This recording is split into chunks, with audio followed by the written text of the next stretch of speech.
장두식 치매 예방 전도사입니다. 제가 그 치매 예방에 대해서 그 이야기를 할 때는 요 책을 가지고 많이 인용해서 이야기하고 있습니다. 치매 바로 알기라는 요 책자인데, 요거는 이제 책이 좀 얇습니다.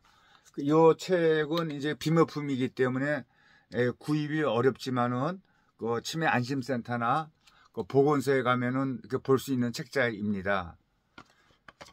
지금 이 시간에는 그럼 치매로 진단이 되면은 어떻게 치료를 하나요? 라는 그 물음에 이 해답을 찾아보겠습니다. 진단 과정을 통해 치매의 원인이 정확하게 밝혀지면은 그 원인에 따라서 다른 치료 및 또 관리도 적용이 됩니다. 치매의 10에서 15%를 차지하는 기타 치매의 경우에는 원인 그 질환을 적절히 치료를 함으로써 또 완치가 될 수가 있습니다. 예를 들어 갑상선 기능 저하증에 의한 치매에서의 갑상선 호르몬 투여, 또 대사성 질환이나 비타민 B1, 2 또는 엽산 결핍 등의 결핍성 질환에서 그 비타민 보충, 정상압 뇌수두증, 경박화 혈종, 뇌종양에 대한 그 애과적인 그 치료나 우울증에서의 향우울제 투여 등의 치료가 또 시행이 됩니다. 그러나 완치가 가능한 치매라고 하더라도 방치할 경우에는 완치를 기대하기 어렵게 되고, 따라서 가능한 얼마나 조기에 빨리 치료를 하느냐에 따라서 그 예후가 앞뒤가 크게 달라집니다. 그래서 저 알츠하이머병에 대해서 또 이야기를 하면은 아직 근본적인 치료 방법은 개발이 되지 않았습니다. 증상을 좀 완화시키고 진행을 좀 지연시킬 수 있는 약물이 현재 임상 그 현장에서 사용이 되고 있습니다만, 알츠하이머병의 그 인지기능 장애에 대해 아세톨리콜린 분해 효소 억제제는 병의 진행을 완전히 막을 수는 없으나 약 한 6개월에서 2년 정도 진행을 늦추는 효과가 또 있다고 합니다. 이 약물들은 알츠하이머병 환자의 그 뇌에서 감소되어 있는 아세탈콜린이라는 그 신경 전달 물질의 양을 이렇게 증가시킴으로써 그 작용하며 그 뇌 손상이 심하지 않는 그 경도 및 중등도 환자에 보다 효과적이라고 합니다. 중등도 이상으로 진행된 알츠하이머병에 대해서 NMDA 그 수용제 그 결항제가 또 사용이 되기도 또 합니다. 그러면 알츠하이머병의 그 수면장애, 또 망상, 각종 그 문제 행동 등 정신 행동 증상에 대한 치료에는 비약물 치료와 그 약물 치료가 두 가지가 또 있습니다. 비약물 치료는 환자의 신체 질환이나 불편함, 주변 환경의 문제와 같은 정신 행동 증상을 그 초래할 만한 그 원인들을 찾아서 교정을 또 해줌으로써 약물 치료가 없이도 상당 정도 정신행동 증상이 또 호전이 될 수가 있습니다. 비약물 치료만으로 조절이 어렵다고 판단이 되는 경우에는 또 약물 치료를 또 같이 이렇게 병행합니다. 환자가 보이는 증상에 따라 향정신성 약물이나 향우울제, 또 기분 안정제, 향불안제, 수면제 등 다양한 정신과적인 그 약물이 또 사용이 됩니다. 그래서 혈관성 치매, 고혈압, 당뇨, 고지혈증, 비만, 또 담배를 피우는 또 흡연 등 혈관성 위험 요인에 대한 치료가 매우 중요합니다. 그래서 혈관성 치료에서 가장 중요한 치료는 아스피린 등 혈소 파능집, 또 억제제나 와파린 등의 항응고제, 혈류순환 개선제 등을 투여하여 해혈관 질환의 그 재발이나 그 악화를 방지하는 것입니다. 혈관성 치매는 이러한 약물 치료와 위험 요인의 관리를 통해 더 이상의 진행을 그 예방하는 것이 가능합니다.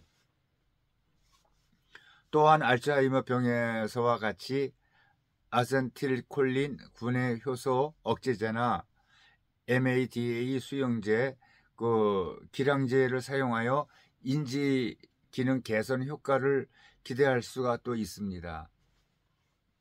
혈관성 치매의 정신행동 증상에 대한 치료는 알츠하이머병과 거의 유사합니다.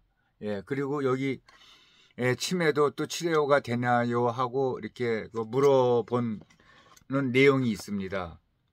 60대 후반의 할머니 한 분이 기억력 감퇴로 치매 클리닉을 찾았습니다. 약 2년 전부터 기억력의 감퇴를 보이기 시작한 것이 점점 심해져 최근 들어서는 이야기를 나누고 나서도 또 몇 시간이 지나면 무슨 이야기를 했었는지 까맣게 잊어버리고 지금껏 한 번도 잊어버린 적이 없던 그 시부모님 개선날도 아들이 상기시켜주기 전까지 까맣게 잊어버리기도 한다며 걱정이 많았습니다. 함께 사는 큰아들도 어머니의 이런 변화를 느끼고 혹시 치매가 아닐까 생각은 했었지만은 워낙에 머리가 명석하셨던 어머니가 치매라는 사실이 도무지 믿어지지가 않았다고 합니다. 나이가 많아져서 뭐 그런 것이겠지. 너 뭐 별일이야 뭐 있겠어? 혹 치매라고 하더라도 어쩌겠어. 치료도 안 된다는데. 라는 복잡한 생각에 병원 방문을 차일피일 미루고 있던 중에 미국 유학 중이다가 오래간만에 귀국한 둘째 아들이 어머니의 변화에 놀라 병원 방문을 재촉을 했고 결국 치매 클리닉을 찾게 되었던 것입니다. 뇌촬영, MRI, 검사 결과 할머니는 N쪽 뇌에 생긴 뇌수막종이라고 하는 뇌종양으로 인한 치매로 또 밝혀졌고 곧바로 수술을 받고 일상생활에 별 문제가 없는 정도로 또 회복이 되었습니다. 그런 경우에는 아주 다행스러운 경우가 되겠네요. 많은 사람들이 치매에 대해 가지고 있는 그릇된 상식 중에 한 가지는 치매는 다 똑같은 한 가지 병이며 치료가 되지 않는다고 하는 것입니다. 이러한 잘못된 상식으로 인해 실제로 치료가 가능한 많은 치매 환자들이 병원을 방문하지 않고 미리 치료를 이렇게 포기를 많이 합니다. 실제로 치매는 한 가지 병이 아닙니다. 약 한 70가지에 이르는 다양한 원인 질환이 치매라는 현상을 나타내는 것입니다. 이러한 원인 질환들 중에 뇌종양을 비롯한 약 한 10%에서 한 15%까지는 완치가 가능한 것들이며 나머지 완치가 어려운 원인 질환들도 초기에 진단을 받고 치료를 또 시작을 한다면 악화를 막거나 지연시키는 효과를 충분히 기대할 수가 있습니다. 치매 치료의 첫 단계는 초기에 정확한 원인 진단을 받는 것입니다. 그 원인에 따라 앞으로의 치료법이 현저히 달라지며 설사 치료 가능한 원인 때문에 생긴 치매라고 하더라도 또 시기를 놓치게 되면은 돌이킬 수 없는 뇌손상이 생겨 또 치료가 불가능해지기 때문입니다. 치매가 조금이라도 의심이 된다면 지체하지 말고 전문적인 진료를 받아보는 것이 좋습니다. 이러한 내용입니다. 여기 결론으로 말씀을 드리면은 연세가 많아서 아니면은 또 뇌사고로 인해서 좀 약간 이상하게 이렇게 보인다면은 요즘에는 치매는 또 일찍 발견하면 할수록 좋다고 하니까 우선 동네에 있는 치매 안심센터에 가서 이렇게 적절하게 검사를 받아보시는 것도 아주 정확한 팁이라고 제가 말씀을 드리고 싶습니다. 여기까지 하겠습니다.